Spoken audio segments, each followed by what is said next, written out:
In this video, we're going to talk about some of our permanent pieces here in the garden, the kind of staples, the things that kind of hold the garden together a bit.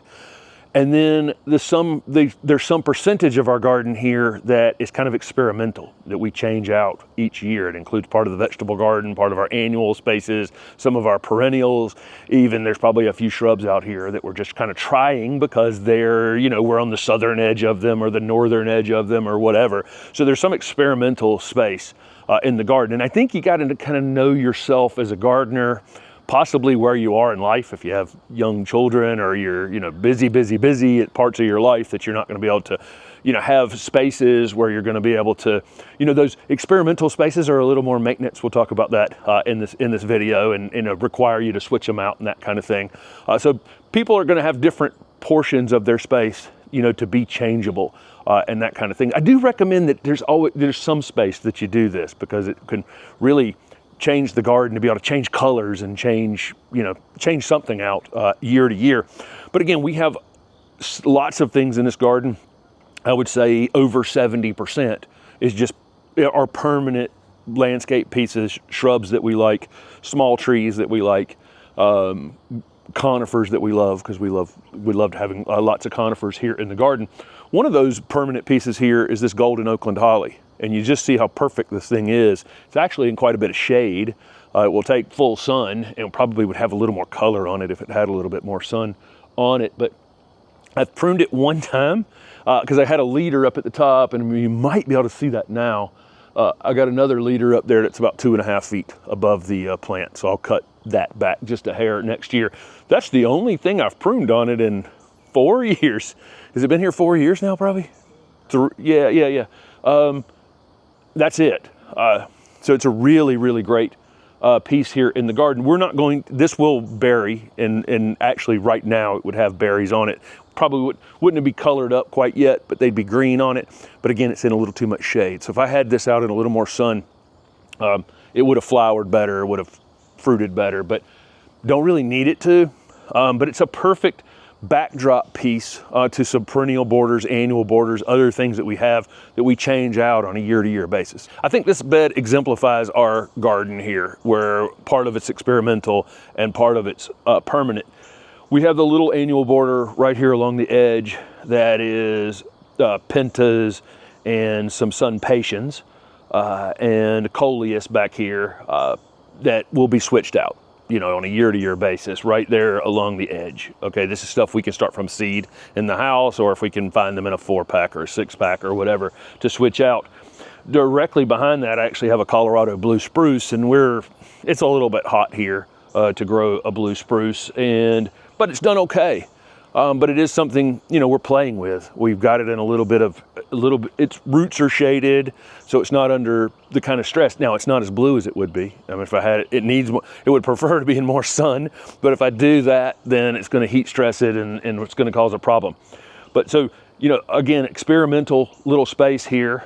Even the palm, although this palm is from a seedling group that we know is very cold hardy, and now that it's this established, I don't think it's any longer an experiment at all. But I think a palm would be considered experimental. But then amongst this, in the same bed, here's an October Magic orchid camellia that's definitely a permanent piece of this bed. It'll be blooming in a few weeks for sure. Things around it may in the future get changed out, but it will always be there. Another experimental piece. It's not experimental. This Platinum Beauty Lamandra in this container is one that's marginally hardy here in our area, but it's beautiful. We kept one for 3 years, had no problems. Last year it got so cold so quick that one was gone, and we got another replacement for it. Hopefully we'll get 3 years out of this one, but if we don't, we'll switch something out into this container next year. Could put it in the ground as well. And then probably one of our absolute favorite and probably the star of this bed is the Stellar Ruby Magnolia. That's really kind of the star of this space and blooms, probably April and May into early June. It has very, very highly scented banana like fragrance flowers on it. It's budded up to bloom now, and we'll probably get some of them open here in the fall, but the vast majority of them will bloom in the spring. But again, it's surrounded by pieces that we may or may not change out on a year-to-year basis. And but we'll always have this in place, kind of anchoring this bed with whatever else maybe experimental we're doing around it. This is another area similar to that one.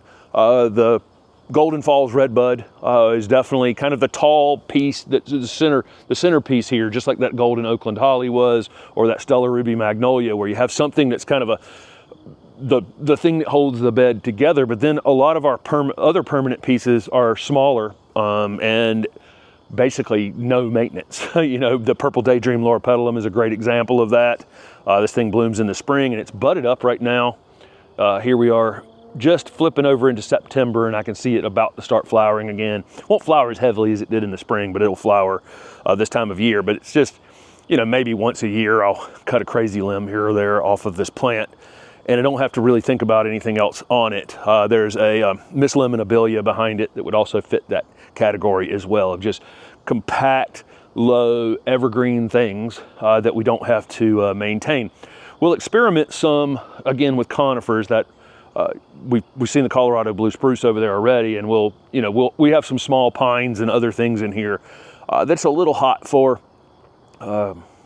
And again, we find that if we put them in a protected space with their roots slightly protected, that we don't have to worry about them as much. But you know, right in front of this, you know, really permanent, you know, solid things that don't change, you know, during the year, we have Veronica and Phlox and Agastache and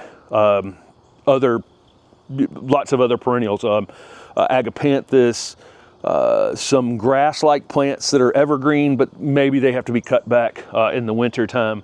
And this entire bed across here is bee balm. You know, a lot of the perennials are permanent perennials in here, but they're interspersed with some other things that will probably change out on a year-to-year basis. So again, I like to have this thing where I have these anchor plants, and I think, again, thinking through this video, what portion of your garden would you have as kind of experimental? I mean, we're probably 30% of the garden, something like that. 25% of the garden is areas where we're either trying something that somebody told us we couldn't grow, or something that we're trying new from seed on a year-to-year basis, something that we're, you know, areas that we're just kind of playing with. But we do like these plants that are just, I don't have to think about that plant. You know what I mean? I might have to prune that plant once a year, and that's it. Talked about a couple conifers over there that are kind of experimental, where we're in zone 8A and they're only hardy for zone maybe 3 to 7 or 4 to 7 or whatever it is. Sometimes that can be the opposite. They'll be hardy in 8B to 10, and we'll sitting here in 8A. But Dragon Prince Cryptomeria is not part of that. Dragon Prince Cryptomeria is definitely a permanent member out here because we're right in the sweet spot for where that thing wants to grow. It was one of the first plants that was actually planted in this project. It's had the grapevine, which is starting to go to sleep now, leaning on the back of it a little bit more than it probably wanted. But other than that, it's never been touched. Maybe we've taken a limb off of it once. I have no idea. I don't think we've ever pruned this thing. Never needed to prune it. But that one's just, again, it's in that 75% of the plants out here that are just not, we're never going to change out. The Florida Sunshine Elysium fits that category. Even the Chef's Choice Rosemary here in front of it, great permanent piece in the garden. But then we have a couple experimental things that have actually done really well here. That Dianthus was planted as an annual 3 years ago maybe, and it survived that first winter, spring, summer. These are kind of, typically we'll grow this type of Dianthus in cool weather, but not extremely cold and definitely not hot. And it's a slightly little low pocket right there, and I think that moisture keeps the sun from the summer from really damaging it. And it basically blooms 9 months out of the year. Not an exaggeration. It was blooming in June when people were here for the open garden. It's still blooming in September. And I think it's because it has that slightly low it collects water right in this spot. We have a blue-eyed grass right here, same thing. These like moist spaces. And when we see these in the wild, they're always in moist spaces. When we put one, we had tried a couple or various places around the garden, and this lot, we're way up high. We're in one of the highest spots in Raleigh, and this lot literally falls in all 4 directions from where we're standing. Well, we're slightly downhill from our neighbor right here, but everything else is falling away. And it tends to lean towards slightly dry in this garden pretty quickly after any kind of heavy rain. But we have a couple little low pockets out here, and the blue-eyed grass and the dianthus, it allowed them to overcome the heat with a little bit of extra moisture around them at the bottom of them. So again, sometimes we'll experiment with something and then all of a sudden, woo, it's now a permanent piece of the garden. This Picea orientalis, another example of a conifer that's only supposed to be hardy to zone 7 and not into zone 8. But we've had it surrounded with some ground covers, ground cover sedum and other things to keep its roots protected. It's actually getting quite a bit of sun in the early part of the day, and then it's in the shade late in the day, and that's allowed it to adapt. And it's actually grown a lot. This was a very small plant when it first went in. So this one is an experiment on it may be too hot here in the garden. And then right above it, we have an Indian hawthorn called Rosalinda that it may actually be a little too cold for occasionally. Now that it's gotten some size on it, it'll be fine. It's actually trying to bloom. Normally these bloom in April and very, very fragrant, beautiful pink flowers on this particular plant.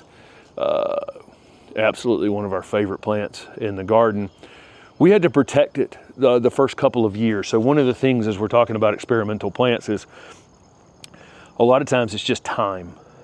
Something it's maybe too hot in your area or something that may be too cold in your area. A lot of times it's just once they get a certain size, they'll be fine. We don't really have to worry about it anymore. But the first couple of winters, we were thinking about this plant, and we had a couple of nights that we actually threw a sheet over top of it those first couple of years. And now at this point, we'll be totally fine with or without it. I'm not going to worry about the plant anymore. So time can, change a little bit in how you would protect or think about some of these experimental things. So I don't think a lot of gardeners are going to dedicate as much as a third of the garden to experimental things like we have here. I'd like to know down below, what portion, do you have some portion of your front beds or, your entire garden that you're experimenting with, that you're willing to buy things that are maybe a slightly marginal in your area, or annual beds that you're flipping out. We use these vinca out here by the street every year because they'll take this asphalt heat, this heat island out here, this Pacifica variety, and what's the other one? Stuff that's Tattoo. Yeah, the Tattoo series and the Pacifica series on these vinca are so good. And they'll seed themselves back in here a little bit, so you'll get a few that are, freebies every year in that. But again, they're going to have to be flipped out the next year, but really, really easy ones. And then this entire bed here is an example of this. This green penguin pine, an experiment. This pine is in the process of, it's not really happy right now. We think we had a dog come and actually pee on it a few times earlier in the season, and we've had it protected with something in front of it since then, and it's got a little bit of new growth on it, so I'm hoping that that's all the problem with it. But we did take a plant that was heat sensitive and put it in the literal hottest spot in the garden. So this was a poor selection of a space for something that we were experimenting with. Normally we're pretty cognizant of if it needs to be on the cool side that we don't put it out by the asphalt. And this spot right here, the sun is hitting it right now. You can probably see on that vinca already. It will be in the sun from 7:30 in the morning until the sun goes down in the evening, pretty much. So it's not well protected. We do have the roots protected around it a bit with some annuals and a sedum here. This agave is another one that could be marginal here because it really doesn't like winter wet feet. But we put it in a spot that dries out all the time during the winter time. So this is, although experimental, a better placement of an experimental plant than that one. And then we'll have something, again, just like this boxwood, back here. One of the better, better boxwoods that we have placed around the garden out here that are, that's not experimental in any way. This will look like this year round. We don't really have to think about that. So that's one of those things that's in that 70% group that we don't have to maintain in any way, shape, or form. Steph was up visiting her sister a few days ago up in Maryland, and she stopped back into Putnam Hill Nursery. We did a video with her a little while back. If you haven't taken a look at that video, it's a really good video. Great nursery up there in Maryland, and how can you miss with the Putnam Hill, Putnam Hill Nursery. We had met them a while back. She came back home with this leucoceptrum. This is a plant that we've run into a few times over the years, and really love the variegation on this one. This one's called October Moon. And while this is hardy from zone 5 to 8B, so we're not really thinking that it's going to be problematic in any way in the garden, it is super underused. So some of our, I wouldn't call it experimentation, some of ours is just looking for things that not everyone has in every garden, every place. So there's that mixture that we're doing here in this garden, where some of it is annuals that we're flipping out year to year, some things that we're pushing the boundaries on. Obviously the 70% that I'm talking about that's kind of permanent here in the garden. And then there's this little group of plants that are in this garden that you just won't see everywhere else. And that's one of the goals here. This is a mint family member, and because of our newfound deer population problem in this garden, we're looking for things that the deer are less likely to eat, and anything in the Lamiaceae or the mint family is going to be good for that. So again, this is a plant that's, again, this one's not experimental. It will do fine here in the garden for sure. It is something we're always on the hunt for.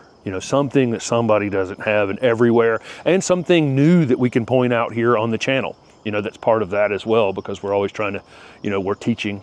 This is a teaching garden as well as our, garden for our enjoyment as well. So Putnam Hill probably has this on their website. They only ship to a few states here in the East Coast, and then probably a couple other places you could find it as well. So there you go. Let us know down in the comment section. Do you leave part of your garden as for experimental pieces or places where you're pushing the boundaries on things? Do you just like a little corner annual bed that you maintain, or a few perennials that you switch out, occasionally as needed? Or you just really out there looking for things that other people don't have? Because I highly recommend this. This is my version of gardening that I enjoy the most, is finding something that's not in every garden, that's not the every plant that we, that go and see. That some percentage of this garden, when people see it, they'll go, what is that? That's what I want. What is that? I've never seen that before. That's part of our gardening strategy here. So let us know in the comment section below. Thanks for watching.